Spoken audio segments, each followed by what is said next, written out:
Cette vidéo va présenter la troisième phase du projet, qui sera également un résumé des deux premières phases. Donc, je vais commencer par l'installation jusqu'à la validation de toutes les étapes requises pour la validation de la troisième phase.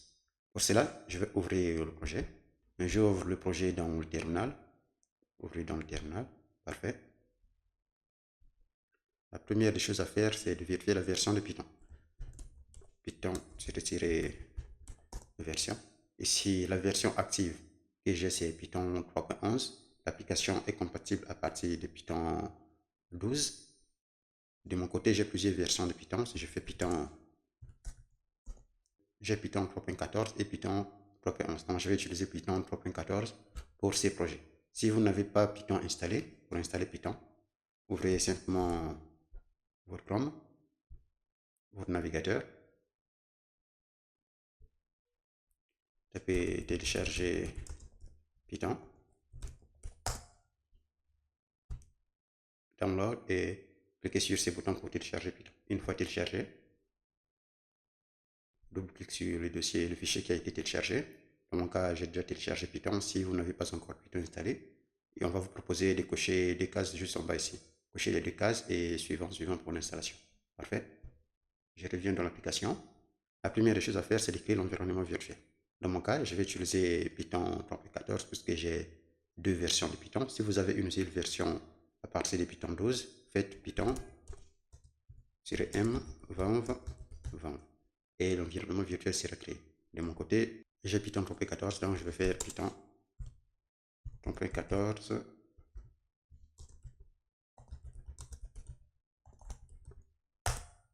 Parfait. Là, je vois que l'environnement virtuel a été créé, donc je patiente. Parfait. Une fois l'environnement virtuel créé, nous devons maintenant l'activer. Pour l'activer, il nous suffit de nous rendre sur le dossier Valve que nous venons de créer. Donc, c'est l'environnement virtuel.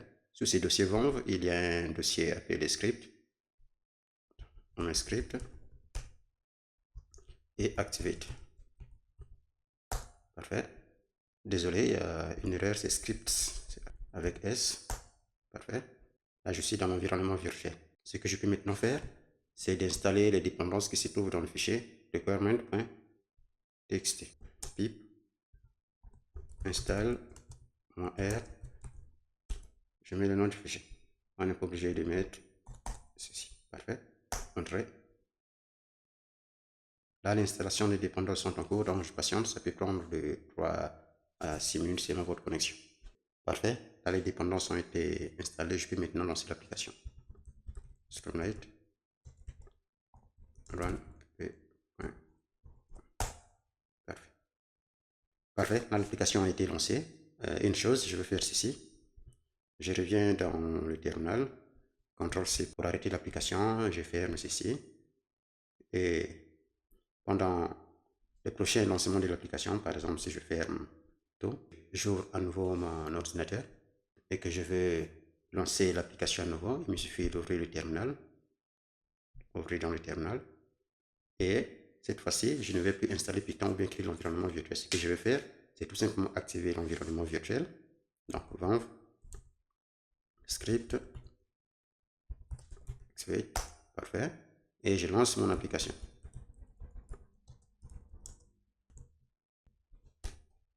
Parfait.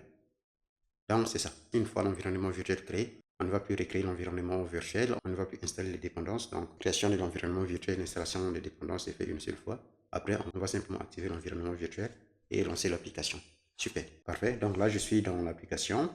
Par défaut, le mode c'est live. Si je n'ai pas encore mentionné les identifiants, donc je vais mettre les identifiants. Je mets mon mail gmail.com par exemple et je mets les identifiants ici. Quand je clique sur sauvegarder, le fichier env dans l'application a été créé et ici on a plus cette erreur. Donc là, si je lance le scan, et là on nous dit que l'authentification a été refusée. Pourquoi? Parce que les informations de connexion, les identifiants que j'ai renseignés ne sont pas corrects. Ici on a deux modes, dans le mode live et le mode sandbox demande les identifiants.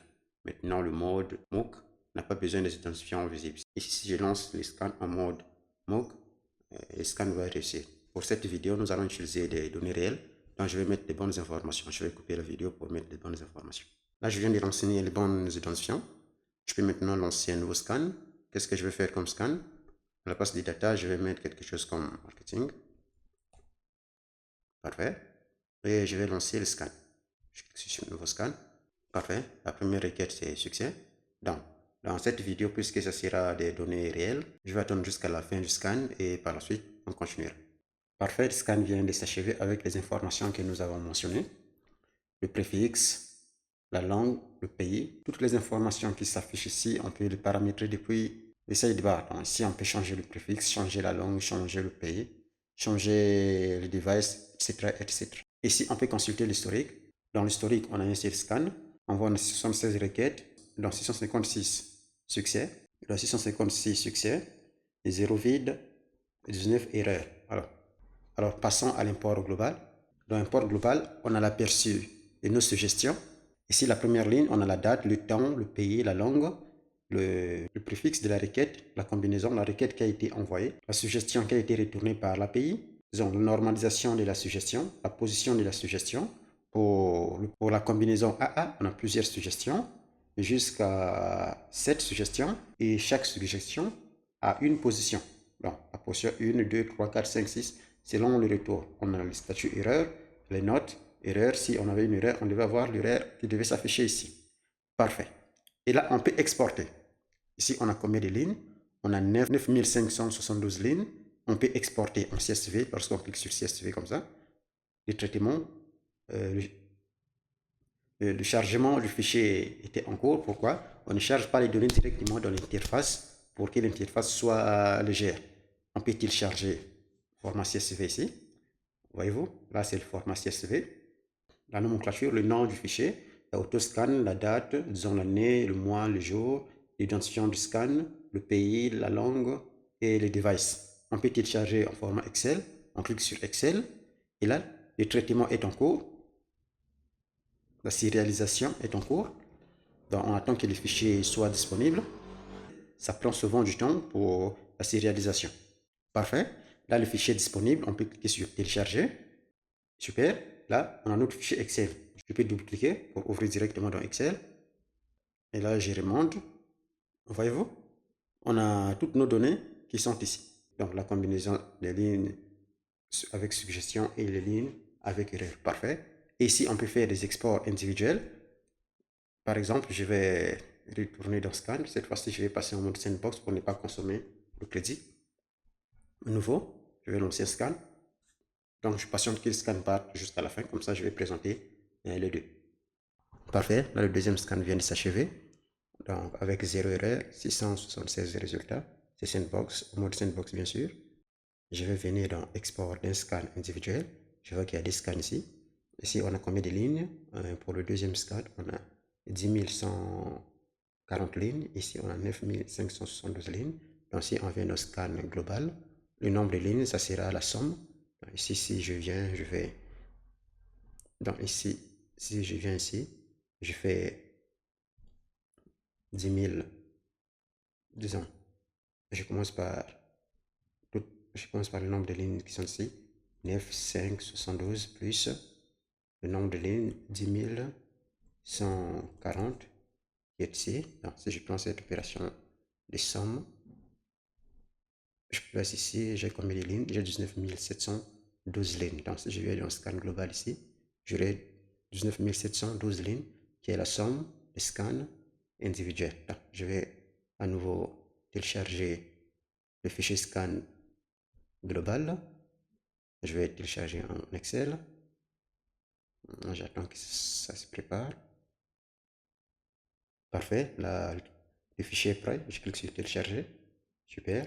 Je clique dessus pour ouvrir. Et là, si je pars jusqu'en bas, j'ai mes 19 913. Bon, le 13 là, c'est parce qu'on a l'entête Excel qui est compté comme une ligne. Donc, si on fait une ligne plus 19 712, ça donnera 19 713. Donc, toutes les lignes ont été exportées. Et si je viens ici pour l'export individuel, je télécharge pour le scan 2. Je prépare le fichier Excel ici. Je patiente. Parfait, le fichier est prêt. Je clique sur télécharger. Et là, j'ouvre le fichier. J'aurai 10 000 lignes normalement. Je descends tout en bas. Tout en bas, je descends ici, voilà. Et 10 141, donc c'est 10 140.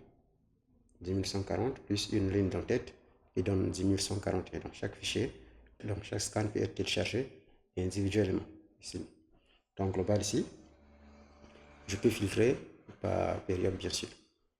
Donc pour la validation de l'étape 3, j'ouvre le fichier de validation, l'export CSV complet, oui, ça se fait ici. L'export Excel, oui, donc si je vais dans global ici, et j'ai également le fichier CSV si je prépare le fichier CSV ici. La préparation du fichier CSV est en cours, donc je patiente. Voilà, le fichier CSV est prêt. Je peux télécharger également le fichier CSV et ça sera plus Excel, ça sera .csv. Super. Un autre point, qu'est-ce qui est demandé? Les exports contiennent toutes les lignes de scan, facilement l'aperçu, super. Les colonnes, les 16 colonnes finales sont présentes. Vous voyez, si je reviens dans Excel ici, on a nos 16 colonnes qui sont stables, comme depuis la phase 1. 1, 2, 3, 4, 5, 6, 7, 8, 9, 10, 11, 12, 13, 14, 15 et 16 pour la note. Donc tout est stable et bien organisé. L'autre point c'était les requêtes avec suggestions sont correctement exportées, oui. Les requêtes résultats sont correctement exportés, oui. Les erreurs sont correctement exportées, en effet. Ici, si je reviens dans scan individuel, voyez-vous, ici on a 19 erreurs et 9563 suggestions. Donc si on fait la somme de ces deux, ça donnera 9572. Donc c'est les erreurs et les suggestions qui sont exportées. Donc s'il y avait des colonnes vides, on devait faire la somme de toutes les suggestions pour que ça soit exporté. Parfait. Je descends ici. Les informations de contexte sont conservées, oui. Ça a été démontré depuis la phase 2, lorsqu'on est dans le scan ici. Si je lance un nouveau scan, le scan est en cours. Si j'arrête et que je viens ici, je passe maintenant en Italie. Je vais ici, je passe en mobile. Je change, si je fais SEO par exemple, je lance un nouveau scan avec cette information. Là, on me demande, il y a un ou plusieurs scans qui sont en attente. En attente, est-ce que je confirme pour lancer ça, je confirme. Ok, je patiente. Parfait, là le scan est en cours avec les informations de ce contexte. Bon, je vais arrêter. Je reviens ici, on avait marketing. Quand je reprends ce scan 3, ce sont les informations de son contexte marketing FR qui sont en cours. Ce ne sont plus des informations du nouveau contexte SEO, etc. Donc, les informations du contexte sont conservées. Ok, j'arrête. Un autre point de validation, c'était quoi? Le mode MOOC production est clair, oui. Ici, on sait si on est en mode live, sandbox ou MOOC. On peut choisir le mode. Parfait. Un autre point, la documentation finale est propre, c'est dans README. La livraison finale est propre. Oui, la livraison finale ne contient pas un et tous les autres. L'outil reste simple à utiliser sous Python. Voilà. Donc, c'est un peu ça la présentation pour la phase 3. Si vous avez des questions, n'hésitez pas à poser et je vous remercie.